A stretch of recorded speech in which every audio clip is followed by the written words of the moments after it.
नमस्कार, times of Swaraj में आप सबों का स्वागत है और मैं हूं संतोष सिंह।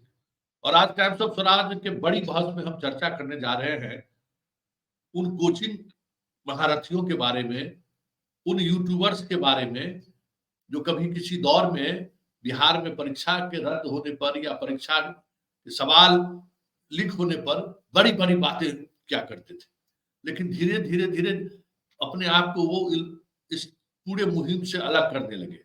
और आज तो ऐसा लगता है कि जैसे वो लोग तो सरकार के साथ खड़े हैं। उस दौर में भी उसकी भूमिका को लेकर सवाल खड़े हो रहे थे, स्टूडेंट भी खड़े कर रहे थे, कई ऑर्गेनाइजेशन भी खड़ा कर रहा था। हालांकि उस दौर में मैं यूट्यूबर्स नहीं, तो यूट्यूब पर नहीं था, लेकिन अब यूट्यूब पर आने के बाद ऐसे लोगों की भूमिका की हम बड़ी करीब से देख रहे हैं कि उनकी क्या भूमिका है।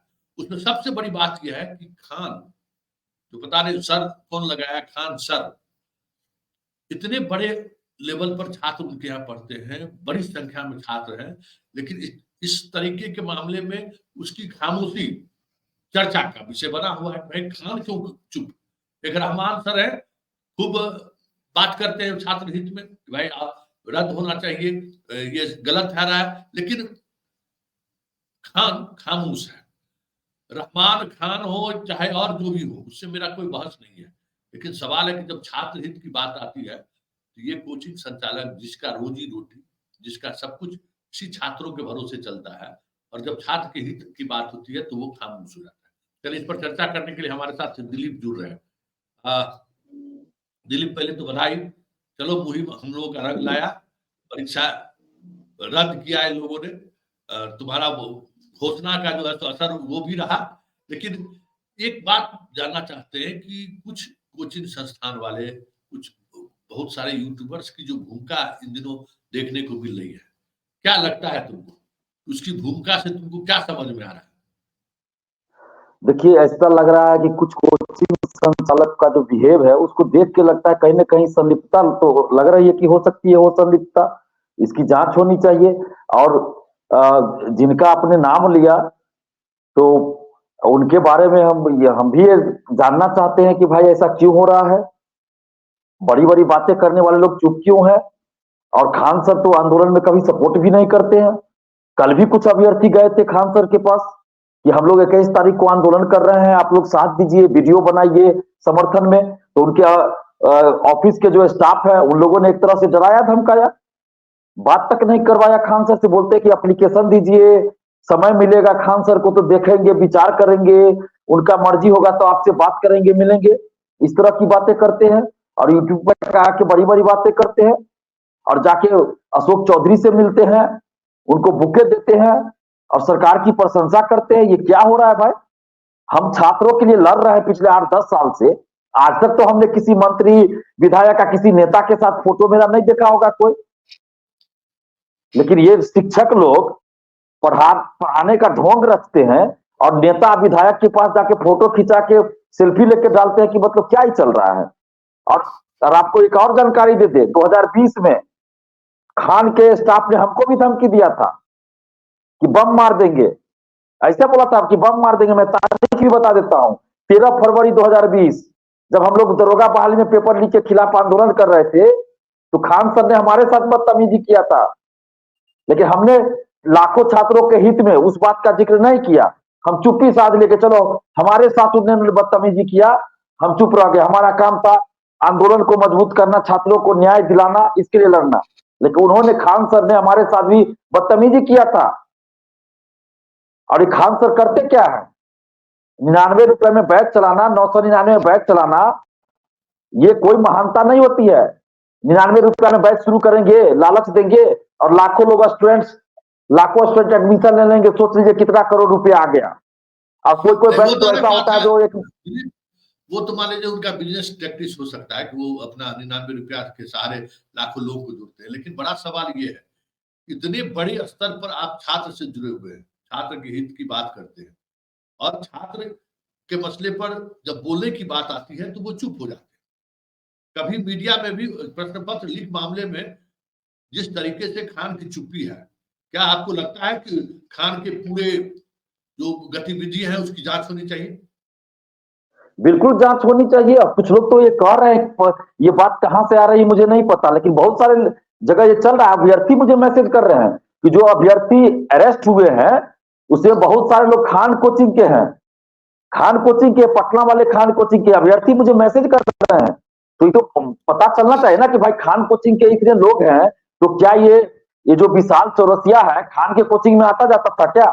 और क्या उसकी कोई भूमिका है, खान सर की कोई भूमिका है या नहीं, इसकी संलिप्तता है या नहीं, इसकी तो जांच होनी चाहिए। क्योंकि इससे पहले भी 7वीं बीपीएससी का जब पेपर लीक हुआ था तो मुझे याद है कि ये जिस भी चैनल पे, बहुत सारे चैनल पे बाइट दिए थे अपना, तो हर जगह ये साबित करना चाहते थे कि आरा के एक सेंटर से पेपर लीक हुआ 7वीं का, और वहां पे शिक्षकों की लापरवाही थी, यही बात वो बोलते थे। जबकि आर्थिक अपराध इकाई जांच कर रही थी और जगह जगह से लोग पकड़े जा रहे थे, तो कैसे कोई कह सकता है कि भाई आरा के सेंटर से ही पेपर लीक हुआ? लेकिन इनका जो स्टेटमेंट था खान का, वो ये सिर्फ इतना यही हो रहा था बार बार सभी चैनल पे, नेशनल चैनल पे, लोकल चैनल पे, यूट्यूब पे, कि आरा के सेंटर से पेपर लीक हुआ है, शिक्षकों की लापरवाही है। मतलब ये कैसे कह सकते हैं कि आरा के सेंटर से पेपर लीक हुआ? दिलीप, बड़ी बात बोल रहे हो तुम, बहुत बड़ी बात ये है कि मतलब पूरे अनुसंधान की दिशा को बदलना चाहता था। बिल्कुल अनुसंधान की दिशा को बदलना चाहते थे खान जी। और इसके बाद एक और जी हैं, ऑफिसर एकेडमी के शशि शरण जी, वो भी जूता लेके मारते थे सर पर। 8 मई को पेपर लीक हुआ, 9 मई को पहुंच गए वो यूट्यूबर मनीष कश्यप के साथ यहाँ पे आरा के उसी सेंटर पे, जूता मार रहे हैं सर पे। जब जूता मार रहा, चिल्ला चिल्ला के बोल रहे हैं, मतलब कि आरा के इस सेंटर से पेपर लीक हुआ। आर्थिक अपराधी का जांच कर रहे, उसने नहीं कहा कि उसी सेंटर से पेपर लीक हुआ। और ये खान सर और ऑफिसर से करने वाले कैसे कर रहे उस सेंटर से पेपर लीक हुआ? ये कौन होते करने वाले? आर्थिक अपराधी का जांच ही कर रही थी उस समय। मतलब दिशा, अनुसंधान की दिशा को लोग मोड़ने का प्रयास कर रहे थे।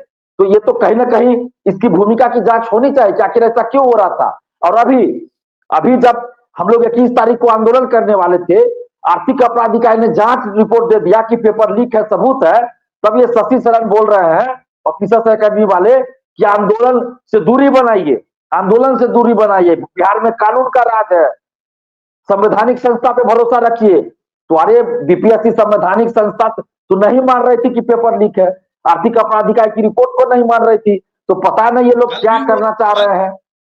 दिलीप, हम अपने दर्शकों को बता दें कि 2 बार कल भी वो पत्र लिखा है कि भाई आपके और इन चीजों से हम संतुष्ट नहीं है। आप, और जब एफआईआर की कॉपी को जब अपलोड किया गया आर्थिक अपराध इकाई के साइट पे, तब जाके थोड़ा शांत हुआ। तब लगा करे 48 पेज का तो एफआईआर है, इसमें तो बहुत सारी बातें लिखी हुई है। तब इनको पसीना छूटना शुरू हुआ। और दिलीप, एक और बात, जो टीआरडी 3 में जिस प्रेस से क्वेश्चन छपा है, उसी प्रेस से टीआरडी 1 और 2 का भी छपा है। तो अब जो उस समय में स्टूडेंट कह रहा था इतना हाई मार्क्स कैसे जाएगा, तो अब तो संदेह के घेरे में ये चीजें हैं।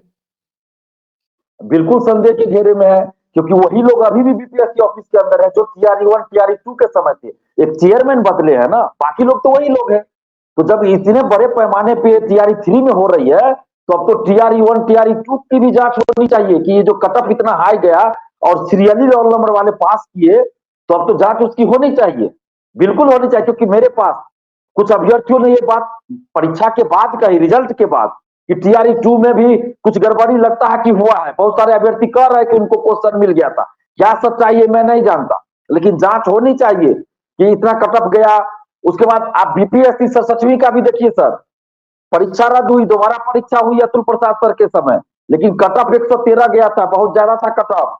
और कई अभ्यर्थी मुझे आप बता रहे हैं कि बिहार में एक खेला ये भी चल रहा है कि परीक्षा रद्द कर दिए, जिन अभ्यर्थियों से पैसा लिया गया था ना, उन अभ्यर्थियों को जब पुनर्परीक्षा होगी तो उसमें यह कहा जाता है कि तुम ओएमआर सीट नहीं रंगना, जितना आंसर आएगा उतना ही का रंगना, बाकी छोड़ देना, बाकी बाद में रंगा जाएगा। तो क्या टीआरई 3 में कहीं वैसा खेला तो नहीं होगा? 7वीं में कहीं वैसा खेला तो नहीं हुआ था? इसकी भी जांच होनी चाहिए, इसकी भी मैं जांच की मांग कर रहा हूं बार बार।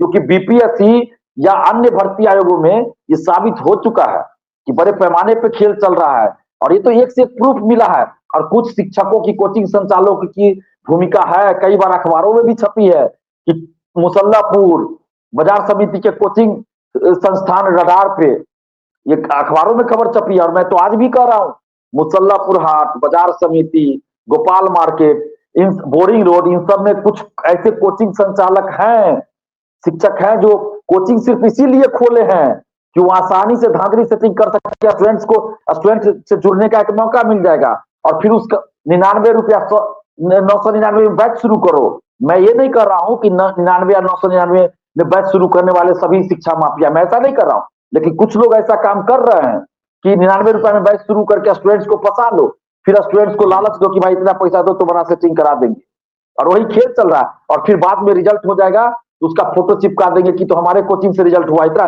ये भी जांच होनी चाहिए कि जो शिक्षक कहते हैं कि बीपीएससी में हमारे कोचिंग से रिजल्ट हुआ, उसकी जांच होनी चाहिए कि क्या उसका रिजल्ट सही में उसके कोचिंग से, वो कोचिंग में पढ़ा था, या उस कोचिंग वाले ने उसका सेटिंग तो नहीं कराया, या पैसा लेकर उस अभ्यर्थी से तो नहीं बुलवाया गया पैसा देकर। जी अरे हम ही दोनों आदमी ने कुछ किए थे, कह दिया जी जी बिल्कुल, हाँ बीपीएससी के मेरे यहाँ का पढ़ा हुआ टॉपर है, याद है जी बिल्कुल।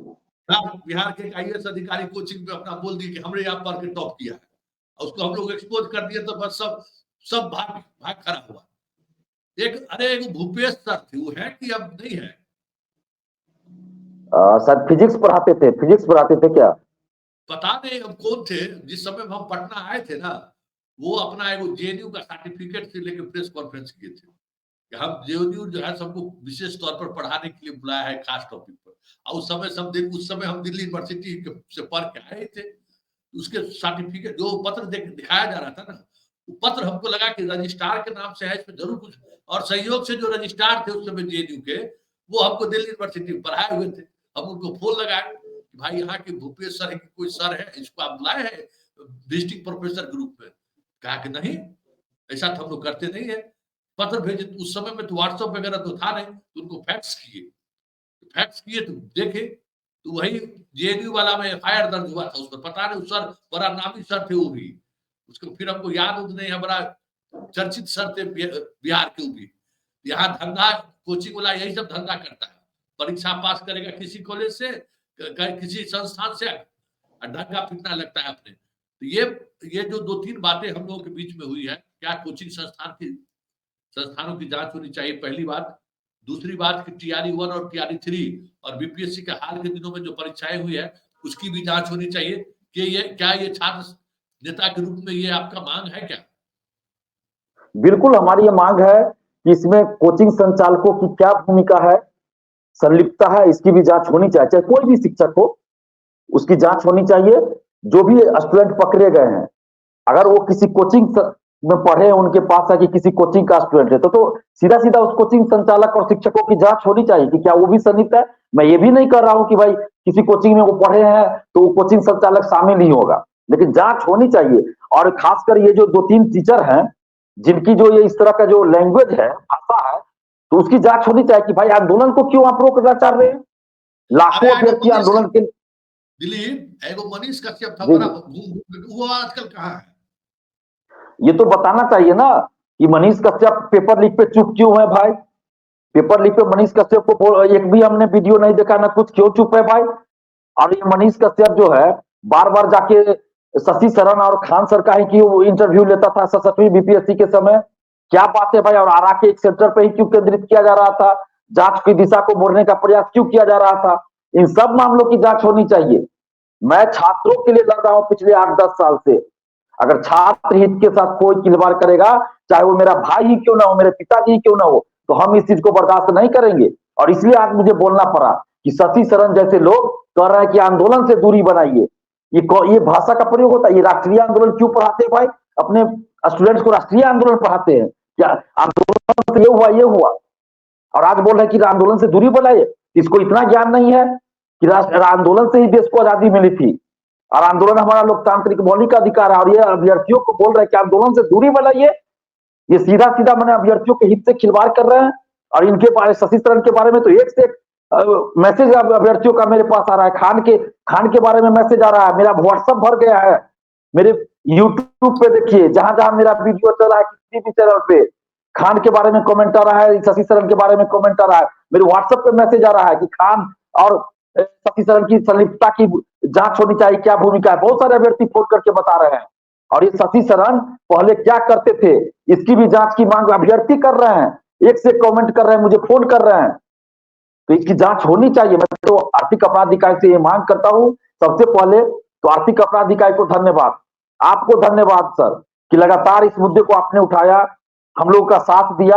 और आर्थिक अपराध इकाई को धन्यवाद कि उन्होंने जिस त्वरित गति से काम किया, ईमानदारी से काम किया, उसके वजह से आज ये हुआ कि परीक्षा रद्द करनी पड़ी बीपीएससी को और लाखों अभ्यर्थियों का विश्वास बढ़ा है।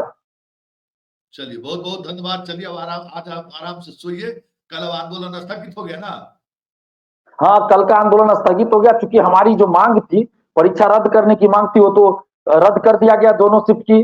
तो अब हम लोग आंदोलन को स्थगित कर दिए हैं और फिर भी सरकार से ये मांग कर रहे हैं कि जितने भी शिक्षा माफिया इसमें है उन सब की जांच हो, जो भी संलिप्त पाए जाते हैं उन सबको कठोर कानूनी सजा मिलनी चाहिए। 3 से 6 महीना के अंदर स्पीडी ट्रायल करके सजा दिलाइए, सारी संपत्ति उसकी जब्त कीजिए, कोचिंग संचालक है तो उसके कोचिंग को जब्त कीजिए, ध्वस्त कीजिए, सारी संपत्ति जब्त कीजिए। और अभ्यर्थी है तो उनको आजीवन प्रतिबंधित कीजिए, कभी वो एग्जाम नहीं दे सकता है। अभ्यर्थी हो, शिक्षा माफिया, दलाल कोई भी हो, अगर वो जॉब में है तो जॉब से बर्खास्त कीजिए। प्रिंटिंग प्रेस जो बार बार कहा जा रहा है कि क्वेश्चन लीक होता है, तो क्यों नहीं सरकार अपना प्रिंटिंग प्रेस स्थापित करती है?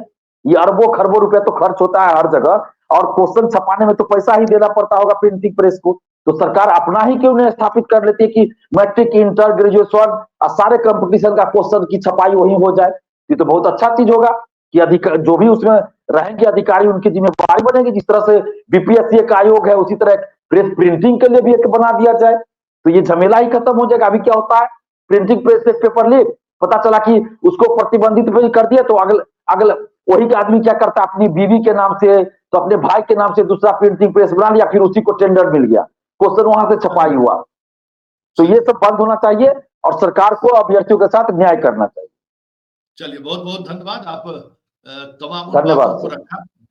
चलिए बहुत बहुत धन्यवाद।